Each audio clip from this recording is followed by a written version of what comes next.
The Graduate has become one of the most important movies of the latter half of the 20th century. Featuring acclaimed performances from Anne Bancroft and Dustin Hoffman, the movie not only had a huge impact on the film industry, but also American culture. Here's the untold truth of The Graduate. Benjamin, played by Dustin Hoffman, is supposed to be seen as a naive young man compared to Anne Bancroft's mature, seductive housewife character, Mrs. Robinson. The central taboo of the film is their affair and the age difference between the two. But in reality, the actors were only 6 years apart. Anne Bancroft was 35, playing a woman a decade older than herself, and Hoffman was 29. According to Vanity Fair, Gene Hackman, who was originally cast in the film as Mr. Robinson, was fired and replaced with someone older in order to really drive home the age difference between Benjamin and Mrs. Robinson. However, director Mike Nichols wasn't bothered by the real-life 6-year age difference between the lead performers in his film. He told Vanity Fair, "Both actors seemed to be the ages their characters were. That's acting." Hoffman admitted in the same article that he was a neophyte, with The Graduate being his first lead film role, and that Bancroft was an accomplished actress. So he felt they had a unique and special relationship with one another. Hoffman said about Bancroft, "You're either working with the people who are going for the same truth as you are, or you're not." She was. She had a character. The Graduate would have been an entirely different film if the actors who Nichols originally intended to work with had been cast in the two lead roles. Many stars auditioned or were approached for the roles of Benjamin and Mrs. Robinson. Doris Day could have played Mrs. Robinson. According to Vox, Nichols approached Day, but she turned it down, noting that the part, quote, offended her sense of values. Robert Redford, who fit the physical description of Benjamin in the eponymous novel the film was adapting, screen tested for the part. Apparently, during the session, Nichols questioned whether the very handsome Redford could convincingly play a loser who was capable of being rejected by women. You're very nearly perfect. It's a rotten thing to say. By the mid-1960s, Anne Bancroft had garnered a reputation as a serious film and stage actress who was known for playing acclaimed roles, like her award-winning turn as blind Helen Keller tutor Annie Sullivan in The Miracle Worker. Many were concerned that the racy, controversial role of Mrs. Robinson in The Graduate might ruin her career. Nichols told Vanity Fair, "Everyone cautioned her to turn it down. How can you go from the saintly Annie Sullivan to the Medusa-like Mrs. Robinson? Too risky." It's hard to imagine by today's standards that this type of role would legitimately concern an actress about her future career prospects. Then again, The Graduate was made just on the cusp of the beginnings of the sexual revolution. Anne Bancroft's husband, Mel Brooks, convinced her to do the film. Brooks reportedly liked the script and had worked with its screenwriter in the past. She followed his gut instinct, and in the end, Anne nabbed a Best Actress Oscar nomination for her performance. Despite the accolades she received for the role, Bancroft admitted to being resentful of only becoming known as Mrs. Robinson for the rest of her career. He told the LA Times in 1997, "I'm still trying to get away from it." That's enough. Before such classic comedies as Spaceballs and Blazing Saddles, there was The Producers. Mel Brooks' freshman film broke comedic boundaries, satirized the Nazis, and was a wildly popular movie that eventually became a successful musical and won Brooks an Oscar for Best Original Screenplay. Before The Graduate, Hoffman had a few minor roles under his belt. According to IndieWire, Brooks approached Hoffman to be in The Producers, and the young actor originally said yes to playing the fanatical Hitler supporter Franz Liebkind. However, Hoffman also asked Brooks permission to audition for The Graduate. Brooks agreed, as he was aware of the script, considering that his wife, Anne Bancroft, was already slated to star in it. Plus, he didn't think Hoffman stood a chance of getting the role. Brooks said, "I thought this was all too bizarre. Go, you're a mutt. The minute they see you on film, they'll say, 'We got the wrong guy.'" He called me back 2 days later and said they want me. This big break made Hoffman instantly famous and propelled him down a path to becoming one of the most acclaimed dramatic actors of his generation. Based on a low-selling, virtually unknown 1963 novel of the same name by Charles Webb, the rights to The Graduate weren't on Hollywood's radar. Nichols was still a very green director at this point, and actor-turned-writer Buck Henry had no screenwriting experience. The film was also notoriously difficult to cast. Despite all the challenges, the movie was acquired for a very low price and financed by Embassy Pictures. The first screenings of the initial cut didn't impress executives either. They especially didn't like Nichols' choice for the leading man.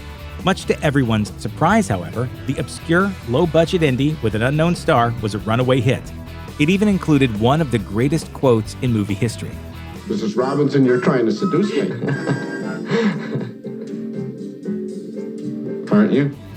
Hollis Albert, a film critic at the time, recalls the public's reaction to the movie in The Guardian.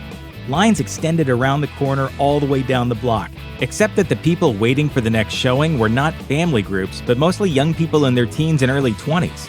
It was as though they all knew they were going to see something good, something made for them.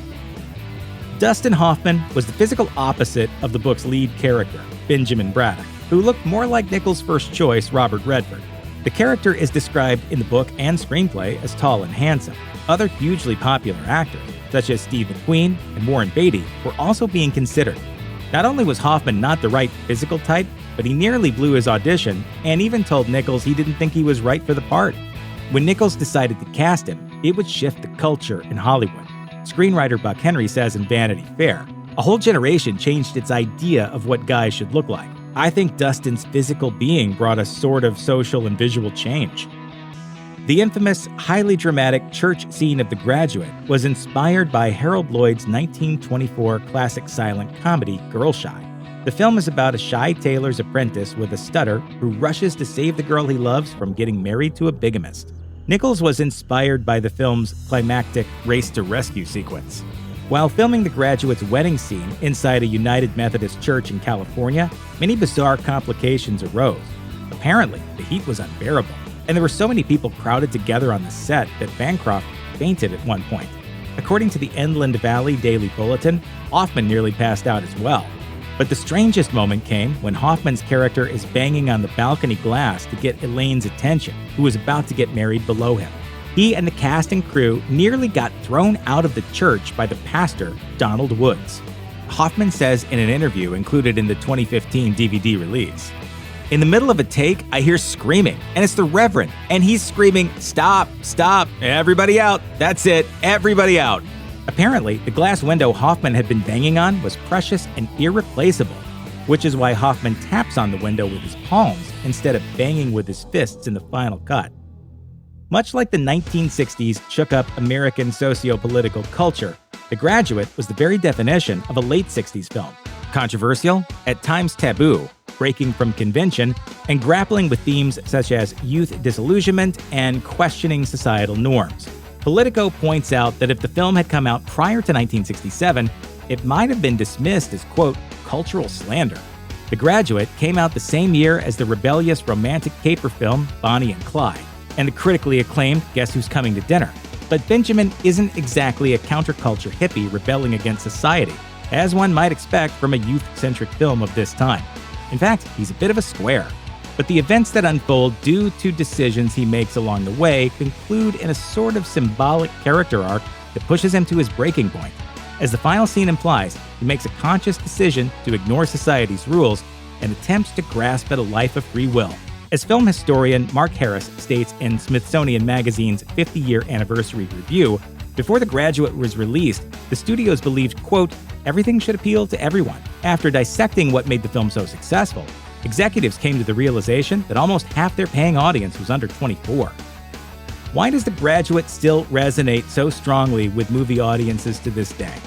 It may be that its themes of questioning institutions, including marriage, higher education, and the capitalist model, are all too applicable now. Inside Higher Ed makes the argument that the film is, quote, an emblem of youth alienation in post-war America. After all, one of the most memorable exchanges of dialogue is when a family friend of Benjamin's parents gives him a simple word of advice that concerns his future. Just one word. Yes, sir. Are you listening? Yes, I am. Plastics. It's a not-so-subtle allegory of the generational gap and the growing distaste for consumer culture and entering the adult world. Reviews in 1967, like one by New York Times critic Bosley Crowther, praised the film, calling it one of the best serio-comic social satires we've had from Hollywood. Walking the line between tragic comedy and political satire may have put the film a bit ahead of its time, seeming more novel to its audience than it would today. But history repeats itself, and the themes of The Graduate certainly still hold significance in the 2020s. Nichols approached Paul Simon to write 3 original songs for the film. However, one track that wasn't meant for the film made the cut. Originally, the first line to the famous Mrs. Robinson tune was, "Here's to you, Mrs. Roosevelt." In a Variety article, Nichols reminisces on the song's conception. He said that Simon told him, "It's a song about times past, about Mrs. Eleanor Roosevelt and Joe DiMaggio and stuff." Nichols replied to him, quote, "It's now about Mrs. Robinson, not Mrs. Roosevelt."